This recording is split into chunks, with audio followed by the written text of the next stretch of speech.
Sejumlah aturan baru akan diterapkan PT Kereta Komuter Indonesia (KCI) bagi penumpang KRL selama masa transisi menuju normal baru.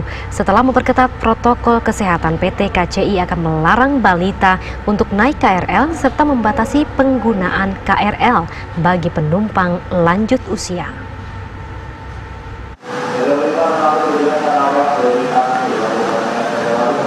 Memasuki masa PSBB transisi DKI Jakarta, PT Kereta Komuter Indonesia atau KCI mulai kembali memperpanjang jam operasional KRL Jabodetabek.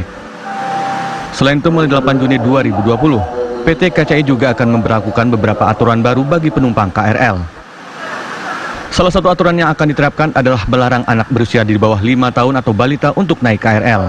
Sementara itu, bagi penumpang lanjut usia, hanya bisa menggunakan KRL di luar jam sibuk, yaitu mulai pukul 10 pagi hingga pukul 2 siang. Pembatasan juga diberlakukan bagi penumpang yang membawa banyak barang dagangan. Saat ini kami kembali melakukan sosialisasi di dalam menerapkan new normal ini. Per tanggal 8 Juni kami melarang balita untuk naik KRL. Hal ini kami lakukan senantiasa untuk melindungi anak-anak dari penyebaran virus COVID-19. Kepada pengguna jasa komuter lansia tetap bisa menggunakan KRL tapi di luar jam sibuk, yaitu mulai dari pukul 10 sampai pukul 14 siang hari. Dan ada aturan juga untuk pengguna jasa komuter lain yang membawa barang dagangan. Ini kami lakukan ada dua skema. Yang pertama, mereka tetap bisa menggunakan KRL di KRL pertama atau keberangkatan pertama dari stasiun keberangkatan. Kemudian di luar peak hours, yaitu mulai dari pukul 10 sampai pukul 14 di siang hari. Selain menerapkan batasan usia penumpang, PT KCI juga akan menerapkan beberapa aturan baru untuk mencegah penyebaran virus COVID-19 selama masa transisi menuju normal baru. Di antaranya adalah melarang penumpang untuk berbicara di dalam KRL, baik secara langsung maupun menggunakan telepon genggam. Dari Jakarta, Maria Asegaf, Dudi Ardiansyah, TV One mengabarkan. Kami akan mengajak Anda memantau langsung seperti apakah kondisi terkini dari stasiun Manggarai. Sudah ada rekan kami, ada Maria Gerarda.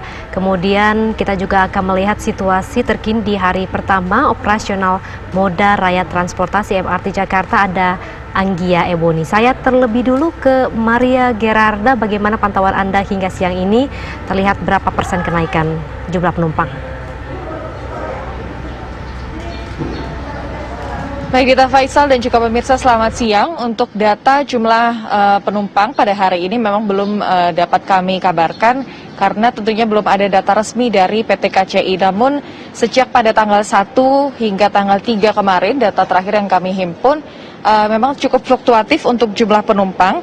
Di antaranya pada tanggal 1 Juni ada lebih dari 3.600 penumpang. Kemudian di tanggal 2 Juni naik menjadi 4.900 penumpang dan tanggal 3 Juni 3.700. Itu artinya kemarin-kemarin untuk jumlah penumpang masih cukup fluktuatif, namun cukup berbeda dengan hari ini. Yang kami lihat memang untuk siang hari ini tidak terlalu ramai seperti pada hari-hari biasa pada saat sebelum COVID. Namun untuk seperti pada pagi hari dan juga sore hari, yaitu pada aktivitas kantoran, tentunya jumlah penumpang cukup meningkat signifikan. Namun tentunya hal ini tetap diperhatikan secara khusus oleh PT KCI bahwa setiap jumlah penumpang di dalam rangkaian KRL ini tentunya dibatasi. Kemudian juga ada pembatasan seperti yang tadi sebelumnya Dita Faisal sudah katakan bahwa untuk balita dan juga lansia ini akan tidak diperbolehkan untuk masuk menumpang KRL. Tentunya ini menjadi concern utama karena penyebaran COVID-19 cukup rentan bagi mereka, yaitu untuk balita atau bayi dan juga lansia.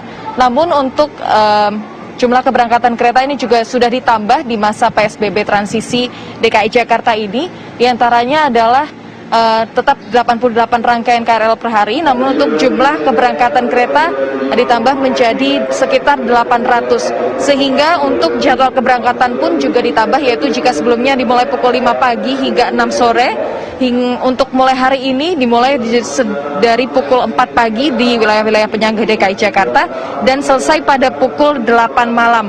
Itu artinya untuk jumlah ini untuk mengantisipasi jumlah penumpang yang bertambah di masa new normal ini atau normal baru yang dimulai pada hari ini di DKI Jakarta.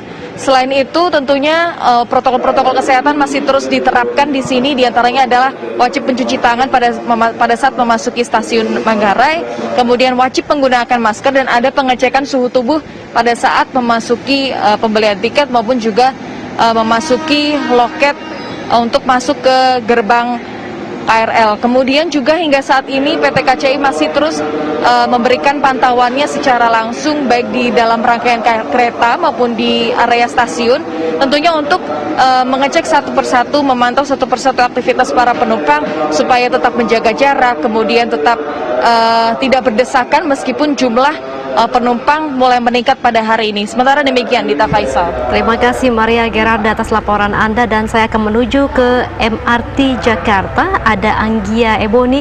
Bagaimana pantauan Anda hingga saat ini ketika ada aturan baru di MRT? Ya, selamat siang Dita, Faisal dan pemirsa. Di masa penerapan PSBB transisi ini, masyarakat kembali diizinkan untuk beraktivitas di luar rumah, namun tentunya dengan menerapkan protokol kesehatan COVID, mulai dari menggunakan masker, kemudian rajin mencuci tangan, dan juga menjaga jarak fisik antar orang minimal 1 meter. Nah, di masa transisi PSBB ini juga ada kebijakan baru yang diterapkan oleh fasilitas transportasi massal termasuk MRT. Nah, di lokasi kami mengabarkan saat ini, tepatnya di depan stasiun MRT Duku Atas, suasananya bisa dikatakan relatif sepi. Tadi pagi pun di jam sibuk ketika mayoritas masyarakat mulai beraktivitas atau berangkat bekerja, juga kami lihat tidak begitu banyak masyarakat yang mengantri begitu. Namun bisa kami informasikan kepada Anda, Dita, Faisal dan juga pemirsa di rumah, bahwa mulai dari tanggal 5 Juni ini ada perubahan jam operasional MRT. Jam operasional atau keberangkatan kereta ditambah apabila sebelumnya pada masa penerapan PSBB kemarin transportasi umum hanya beroperasi mulai dari pukul 6 pagi hingga pukul 18 waktu Indonesia Barat, tetapi mulai hari ini jam operasional ditambah mulai dari pukul 5 pagi hingga pukul 9 malam, itu untuk hari kerja. Kemudian untuk di weekend atau akhir pekan ini jam operasionalnya dimulai dari pukul 6 pagi hingga pukul 8 waktu Indonesia Barat. Di hari kerja, headway atau jarak antar keberangkatan kereta pun semakin singkat waktunya, yakni setiap 10 menit sekali kereta berangkat. Apabila dibandingkan dengan masa PSBB kemarin, ini kereta hanya berangkat setengah jam sekali. Nah, kami juga menunggu di sini, Dita, Faisal, mengamati bagaimana nanti sore ketika jam sibuk, apakah mulai terjadi peningkatan penumpang ataupun masyarakat yang menggunakan moda transportasi ini. Kemudian selain itu juga kami bisa gambarkan bahwa di depan stasiun Dukuh Atas ini juga terdapat stasiun KRL Sudirman, begitu juga dengan terowongan Kendal yang biasanya di sore hari ini ramai dilalui masyarakat, namun siang hari ini terpantau kondisinya masih cukup sepi.